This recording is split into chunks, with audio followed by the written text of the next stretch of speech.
Nah, Seharusnya. justru dia negara lain yang dimainkan. Tapi kan mungkin terbagi dua kan. Ada yang oknum, ada yang tidak. Nggak ada istilah oknum, karena dia sudah jadi bagian.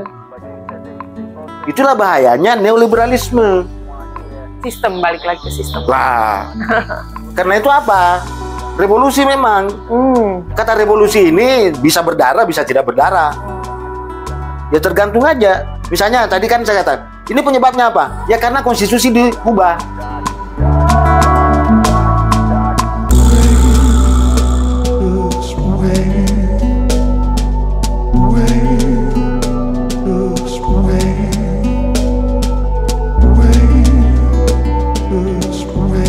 Di mana-mana pun kekuasaan ada, cuma sebagai sebuah teori yang ada. Malah kalau merujuk ke belakang banyak fenomenanya kita temukan. Misalnya oligarki politik. Tidak pernah ada yang menyebut bahwa pemerintahan 30 tiran yang dibentuk oleh Sparta di Athena itu adalah oligarki politik. Ya karena muridnya Socrates yang menjadi pimpinan penguasa 30 tiran. Nah, itu seangkatan dengan Plato, jadi ada 3 murid yang paling hebat itu Plato ya, kemudian ini yang ahli yang jenderal militer ini, kemudian Critias. Nah, Critias ini yang dipilih oleh Sparta. Ketika dia berperang kalah dia, maka didirikan dia pemerintahan boneka. Dan dia pilihlah pribumi-pribumi yang bisa diatur. Nah, itulah tadi ya, Critias.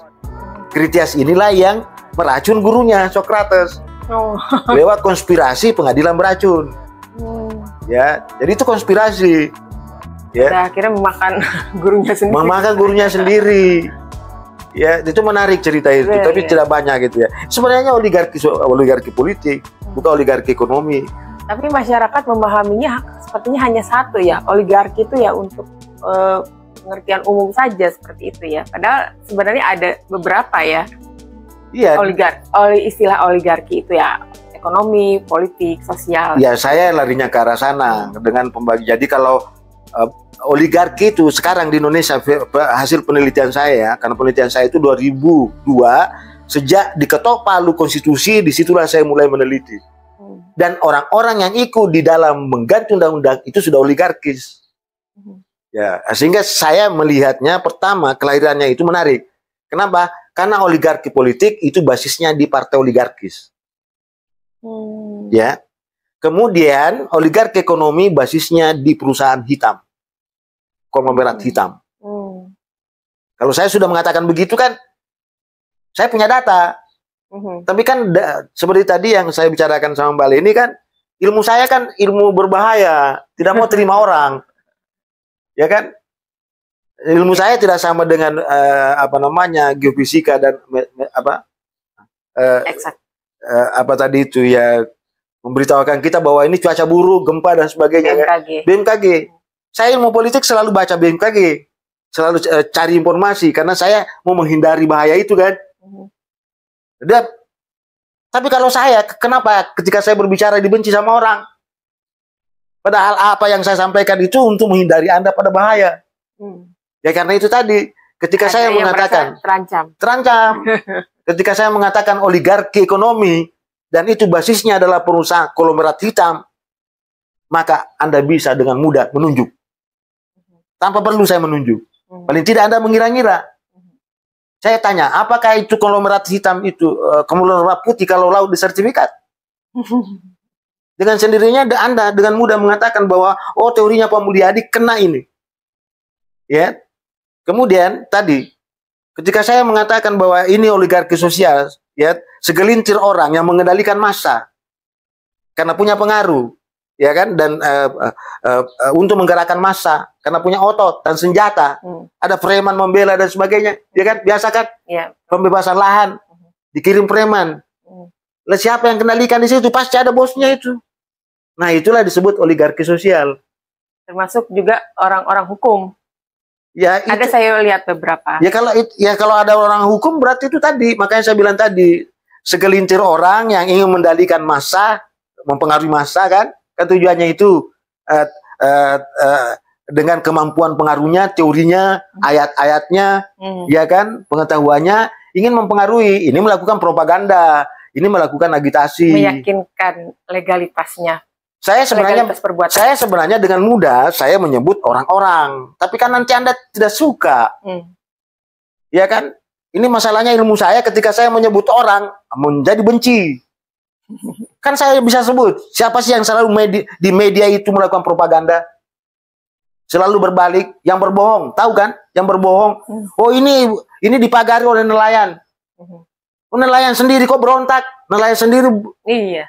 Kalau dia pasti adalah konflik internal, namanya konflik horizontal. Di sana tidak ada konflik horizontal.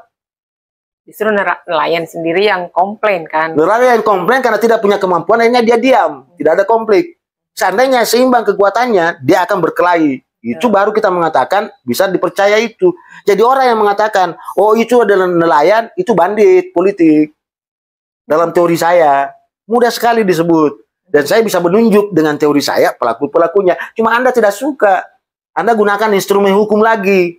Tapi kalau disebutkan korporasi juga tidak suka juga ya? Tidak suka juga. Jadi itu masalah. Karena itu saya minta ya kebebasan berbicara, kebebasan berpendapat, kebebasan berkumpul harus dilindungi. Tidak boleh utak-atik itu. Selama tujuannya untuk meningkatkan kualitas demokrasi pemerintahan, itu yang dia maksud. Justru yang bebas berbicara mengganggu kualitas demokrasi itu yang harus dihentikan, karena itu anti demokrasi. Ya, karena kan dengan kita bebas berbicara itu kan sebagai otokritik dan juga menguji kualitas berpikir dari penyelenggara negara, begitu kan? Iya sudah pasti ya. Jadi dan ya ini namanya negara demokrasi. Daya pikir mereka tuh kan distimulus sebenarnya seperti itu kan? Iya itu tujuan kita untuk meningkatkan kualitas demokrasi. Cuma persoalannya kemudian mereka memang tadi kalau sudah oligarki kembar tiga itu konsep saya, mereka resisten terhadap kekuasaan, pengawasan, tidak mau dikontrol. Karena ini turunannya dari teori kekuasaan buruk. Saya turunkan dari teori power over. Teori power over itu kan punya ciri umum. Satu, menindas. Dua, anti kritik. Ya. Dua, anti kritik. Tiga, anti perubahan. Empat, status quo. Dan lima korup. Jadi sudah pasti. Di dalam praktek oligarki kembar tiga, pasti ada yang menindas. Pasti ada yang anti kritik. Pasti tidak mau berubah. Gitu kan? Makanya pasti dia korup. Makanya pagar laut itu pasti korup. Iya. Ada korupsi di situ. Ada kerugian negara. Ya ada di situ. Ada korupsi di situ kan, karena penyalahgunaan kekuasaan. Ya kan? Ya, lagi pula kan sebenarnya dari unsur-unsur itu kan yang dilihat di belakang itu adalah niat buruknya. Sebenarnya sudah ada niat ya, bukan mereka sebenarnya tidak punya daya pikir untuk menjawab daya kritis kita, masyarakat ataupun para ilmuwan misalnya, tapi karena memang sudah ada niat buruk mereka kan.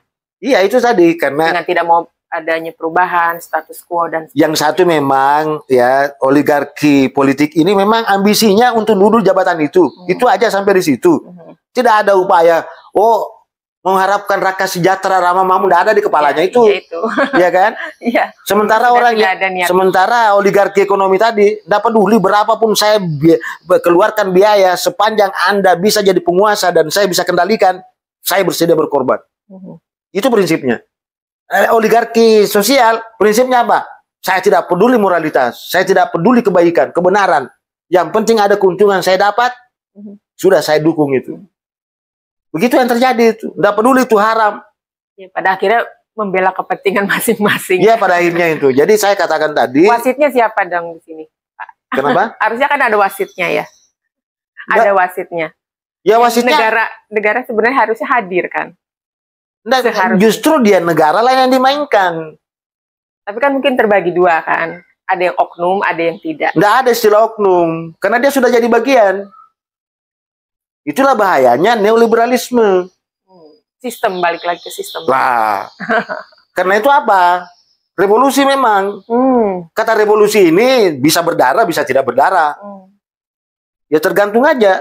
Misalnya tadi kan saya kata, Ini penyebabnya apa? Ya karena konstitusi diubah. Kalau Undang-Undang Dasar 45 tidak diganti, tidak begini jadinya. Kenapa? Karena memang tujuan penggantian itu ada 3 pasal terselubung di situ. Pertama, kuasai pribuminya. Dengan cara apa? Jangan presidennya orang asli Indonesia. Makanya kata asli dibuang. Iya kan? Artinya apa? Kuasai presiden. Jadi bisa, secara teoritis, saya sudah bisa mengatakan, sejak Undang-Undang Dasar diganti, Undang-Undang Dasar 45 diganti, maka sejak itu dia berpikir bahwa yang jadi presiden memang orang asing. Terlepas apakah seperti Sparta tadi. Ada penguasa 30 tiran, tetapi tirannya berasal dari pribumi sendiri. Tapi itu kan negara boneka, dibikin. Pemerintahan boneka. Ya kan? Nah, itu. Pemerintahan oligarkis itu. Jadi, apa? Kita harus masuk ke wilayah situ. Jangan kita keluar ya. Nah, karena itu saya katakan tadi oligarki ekonomi itu basisnya di perusahaan hitam. Kemudian oligarki sosial basisnya di kelompok kepentingan yang hitam. Ada ormas agama yang hitam mendukung penguasa. Ada, ya kan? Ada enggak organisasi pemuda? Ada. Nah, organisasi profesi? Ada. Yang begitu-begitu. Jadi selama dia hitam, ya itulah saya katakan oligarki sosial. Karena dia nanti pada prinsipnya menghilangkan moralitas dalam penilaian. Kan saya tadi singgung kan bahwa hukum dalam politik itu adalah produk politik, ya kan? Dan hukum itu sesungguhnya adalah moralitas. Kalau hukum itu tidak ada moralitasnya, tidak ada gunanya hukum itu, ya kan? Kayak telur, ya. Kuning putihnya kan yang dimakan, bukan kulit telurnya. Jadi hukum itu bukan prosedurnya, bukan apa, substansinya. Substansinya apa itu? Moralitas. Itu yang dijaga. Moralitas apa? Keadilan, kebenaran, kejujuran di situ ada ya. Nah, itulah pentingnya hukum. Tapi di balik itu jangan selalu mengatakan hukum lebih penting daripada politik. Politik kan lebih penting. Ya kan? Karena politik itu tadi mulai dari atas itu berbicara soal norma religius, norma moral, nalar ilmiah, nalar etis, dan nalar publik. Karena ya kan, publik etis juga produk politik ya. Semuanya produk politik, ekonomi produk politik, sosial produk politik, agama produk politik. Saya katakan produk politik itu. Banyak negara berganti-ganti agamanya karena politiknya berubah. Ya kan?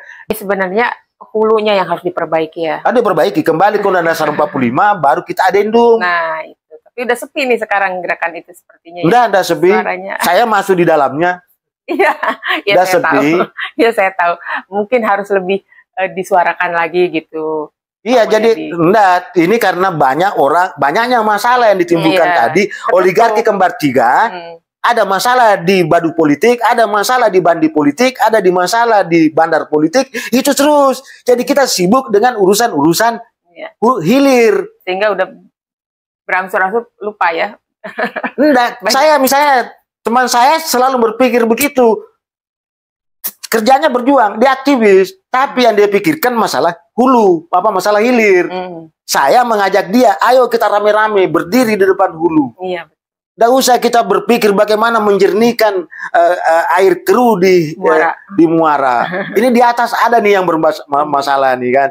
Bermasalahnya apa? Bermasalahnya ada pasal 6. Pribumi diganti. Tidak boleh lagi jadi presiden pribumi. Kalau dulu kan pribumi asli boleh. Ya kan? Dan sekarang pribumi juga dipersoalkan. Dia mengatakan bahwa tidak ada lagi bangsa Indonesia asli. Loh, bangsa Indonesia asli itu, pribumi itu adalah konsep politik, bukan konsep genetik. Bukan konsep keturunan. Siapa yang asli turunan? Teori mana yang bisa dipercaya? Kan cuma ada 2 teori. Manusia berasal dari manusia dan manusia berasal dari kera. Teori mana yang Anda pakai? Jadi itu adalah kosakata politik. Bukan genetik. Termasuk ideologi. Iya, tapi yang penting pribumi.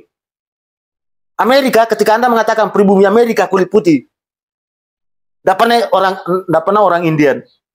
Yang asli itu orang Indian loh, di Amerika Utara. Apakah sekarang pribumi? Bukan. Nah, Yang asli di sini adalah bangsa Jawa, bangsa Sunda, bangsa Batak, ya kan, bangsa Bugis, bangsa Ambon. Itu yang Anda mengatakan bahwa dia adalah bukan bangsa asli. Dia duluan di sini kok datang nenek moyangnya. Artinya duluan datang ketika bumi diciptakan, kita tidak tahu dari mana asal usulnya. Tapi dia yang pertama, dia masyarakat tempatan, bukan pendatang. Tapi celakanya pendatang ini mau ambil alih, menggusur seperti Rempang. Masa orang Melayu dikatakan mau pendatang? Dengan cara menggusur dia, kosong. Besok-besok kalau ada orang Melayu datang, baru. Coba bayangin. Saya pernah mengurus kasus satu, ya. Waktu saya di Mabes Polri menangani itu. Daerah itu, ya. Lucu sekali. Perusahaan itu mengatakan penyerobot. Saya periksa, mana kuburanmu? Loh, masyarakat di situ kuburan itu apa? Dia sudah ada. Makamnya sudah ada sebelum Indonesia berdiri. Masa dibilang penyerobot?